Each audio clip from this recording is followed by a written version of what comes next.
En este video vamos a hablar de el protocolo de comunicación RS-232, que es un protocolo de comunicación serial que puede establecerse entre dos PC, puede establecerse entre un microcontrolador y otro microcontrolador y un dispositivo. Generalmente se hace con conectores DB9, como vemos acá en la figura, o como usaban las PC de antes.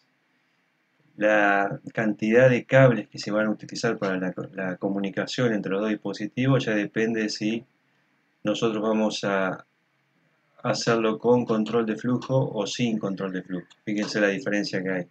Acá se lo ve en el gráfico de arriba. Sin control de flujo, lo único que nos interesa es que el cable de transmisión llegue al de recepción y el de recepción al de transmisión, o sea, cable cruzado, y el de tierra. Con control de flujo es el que conocemos como handshaking. Handshaking es una especie de coordinación que hay para la transferencia de datos entre los dos dispositivos. Handshaking existen dos tipos, de hardware y de software. En el caso del hardware, lo que hace, este es uno de los dispositivos transmisor y el otro recepción, antes de enviarle el flujo de datos, lo que hace es enviarles el DTR, que es Data Terminal Ready, en donde le avisa al receptor que está listo el dispositivo para hacer transferencia de datos, y el receptor responde con un dataset ready, que le avisa que el receptor ya también está listo. Después le manda un request to send, RTS, que es una autorización para mandar el dato. Clear to send tiene el receptor, que es un listo para recibir el dato, y recién después de ahí se mandan los datos. Todo este proceso obviamente requiere un tiempo, da más seguridad en la transmisión, pero bueno, requiere un tiempo a considerar a la hora de que nosotros, depende la importancia del tiempo que perdamos en hacer la transmisión y la recepción, y depende la calidad de transmisión que querramos hacer. Fíjense, acá tenemos un diagrama de tiempo en donde primero es el Data Terminal Ready, Dataset Ready, que responde al receptor, el transmisor de Request to Send, el receptor responde con Clear to Send, y recién después el dato. Bueno, generalmente, si vamos a usar handshaking por hardware, generalmente o utilizamos DTR o utilizamos RTS, como se ve acá claramente acá en un emulador de puerto serie, el PuTTY por ejemplo. Acá Flow Control me dice si quiero tener control de fluido de datos. No, si yo no quiero, si solamente quiero enviar y recibir datos.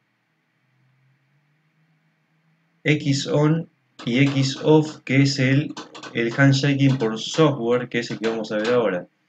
En el de software, el transmisor y el receptor, si el receptor le manda un X-Off, no está listo para recibir datos. Recién cuando el receptor manda un XOF, que es un bit, simplemente, un bit en 1 que le dice estoy listo, ahí recién valida el dato que recibe del transmisor. Entonces, esa es una de las opciones que tenemos acá para enviar y recibir. Fíjense. Acá tenemos entonces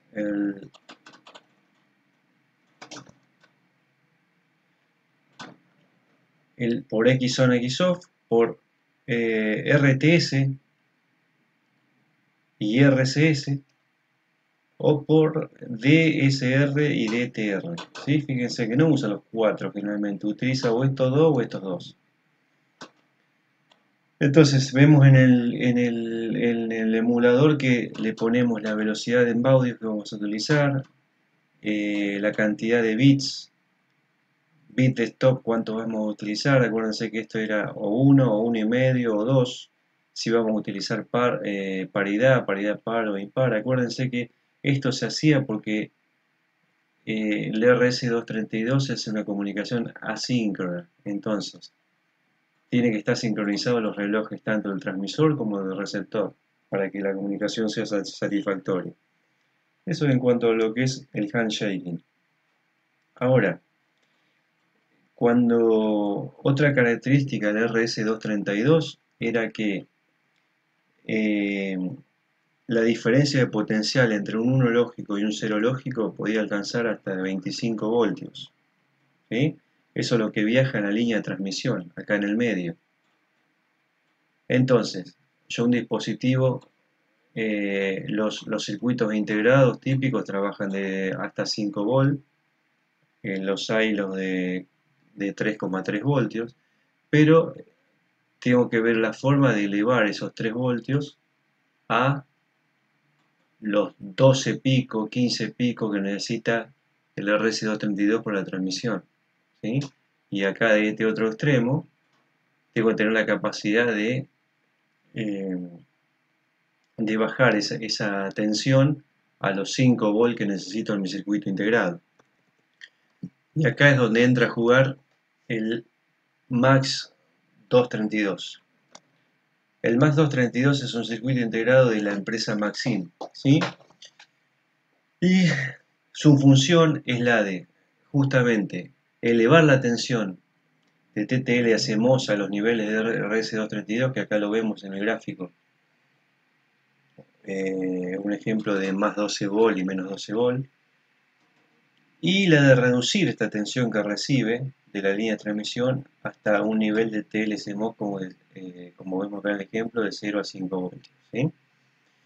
Fíjense, es un integrado de 16 pines en donde está rodeado de capacitores que justamente se utilizan para la elevación de tensión más que todo. Fíjese, acá es inverso, la lectura se hace inversa al original. Por ejemplo, un 1 lógico en el TTL se lo traduce como un menos 12 voltios en el RS232 y viceversa. ¿Sí? Fíjense que la condición para que se lo identifique como 0 o 1 lógico es que tiene que superar los 3 volts, tanto positivo como negativo. Todo lo que sea mayor a 3 volt ya se lo considera como en este caso 0 lógico, ¿sí? Fíjense, 0, 0, este a pesar de que es más chico, también es un 0 lógico, y al revés pasa lo mismo, 1, 1, este que es más chico también es un 1 porque superó los menos 3 volt, y este también es un 1. Quiero mostrarles, antes de seguir, un ejemplo de cómo se utiliza, cómo trabaja un circuito elevador de tensión. Porque, por ejemplo, este integrado, el MAX 232, se alimenta de 3,3 volt. Hay unos que se alimentan de 5 y elevan a 12 volt. ¿Cómo hacen para elevar la tensión? Entonces, les quería comentar, es un circuito, el circuito que tiene adentro es básicamente como lo que vemos acá abajo. Acá abajo vemos dos transistores, un PNP, el Q1 y un NPN, y los dos trabajan en corte y en saturación. Recuerden que en el gráfico del transistor en corte y en saturación teníamos la I en función de la tensión, que si teníamos, esta era la corriente de base, ¿sí? Si no había corriente de base, estábamos acá abajo en corte. Un transistor trabajando en corte es como un circuito, un switch abierto. Un transistor con corriente de base lo saturamos al transistor. ¿Por qué? Porque no está polarizado el transistor, ¿sí? Está trabajando simplemente como switch, ¿sí? Saturación acá arriba. Saturación me indica que sería como una llave en circuito cerrado. Entonces, la señal que le aplicamos a la base sería la señal de entrada al MAX 232 de 5 volt, por ejemplo.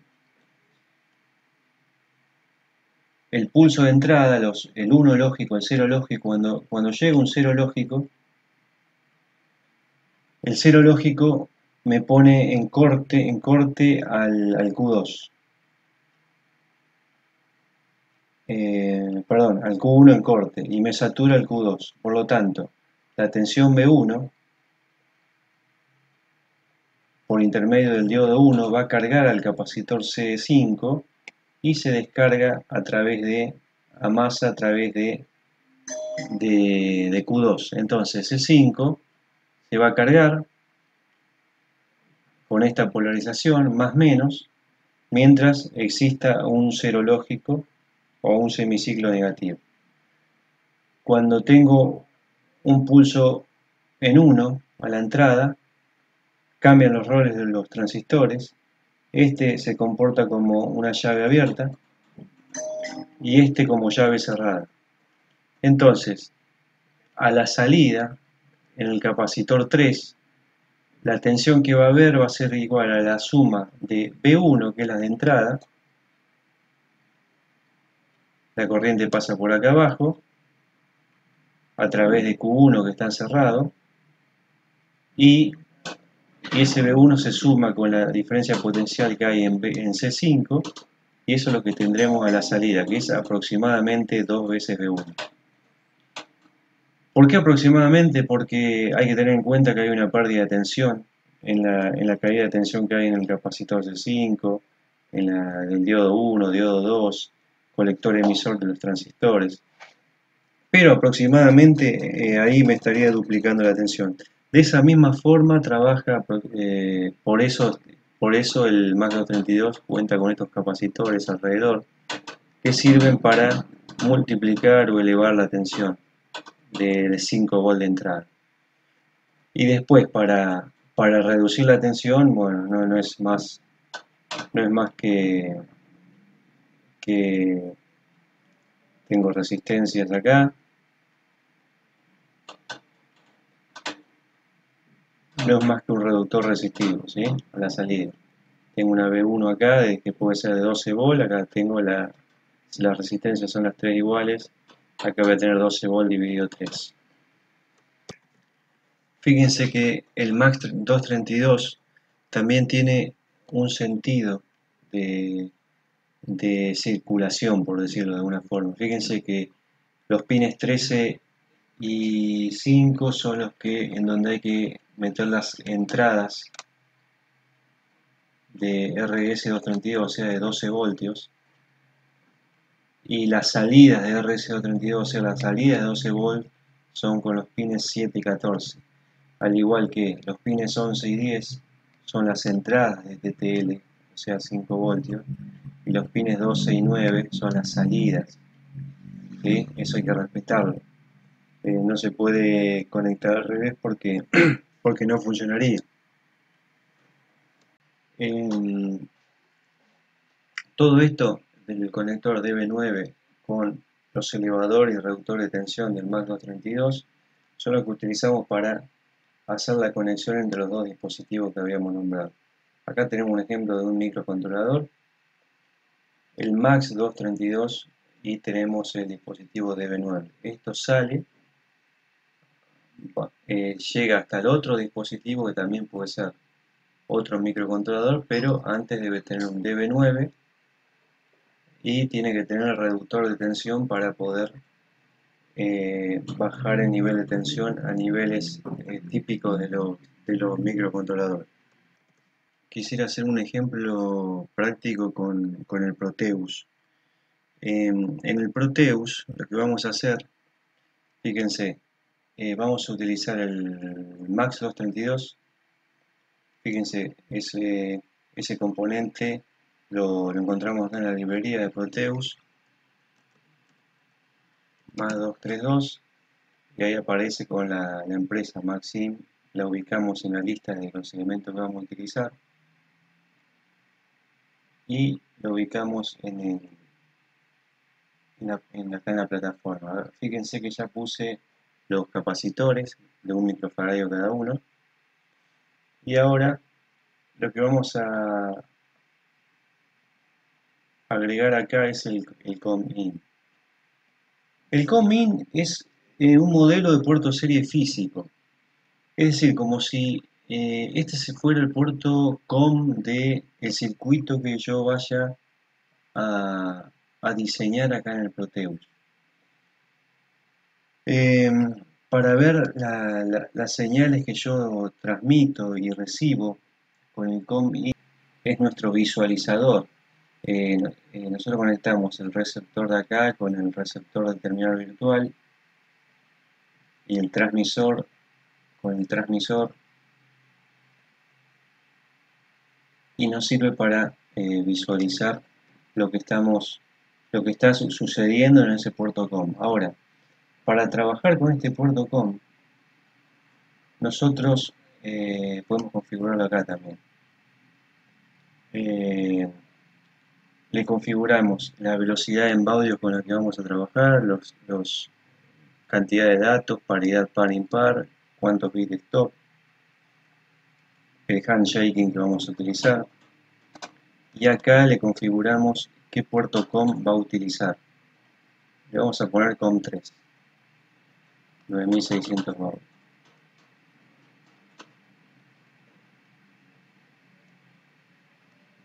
Entonces, fíjense, una de las herramientas que vamos a utilizar es el BCP. El BCP es un emulador de puerto serie virtual. Este emulador lo que me hace, para lo que lo uso, es para generarme un puerto serie virtual. Porque fíjense, generalmente las notebooks no vienen con puerto serie. O tenemos que comprar un conversor USB a RS232, o para trabajar podemos generar acá un puerto serie virtual. Por ejemplo, COM3 es el que le pusimos al COM-PIN de Proteus, ¿no? Entonces vamos a utilizar esto, COM3, lo minimizamos. Y Hércules es el terminal de puerto serie que vamos a utilizar para enviar y recibir datos. Por ejemplo, vamos a poner que enviemos un dato al puerto COM3 con 9600 baudios, las mismas características que tenía en el... Abrimos el puerto.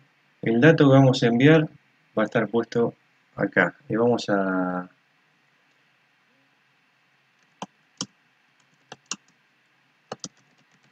Hola a todos. Ese va a ser el dato que vamos a enviar.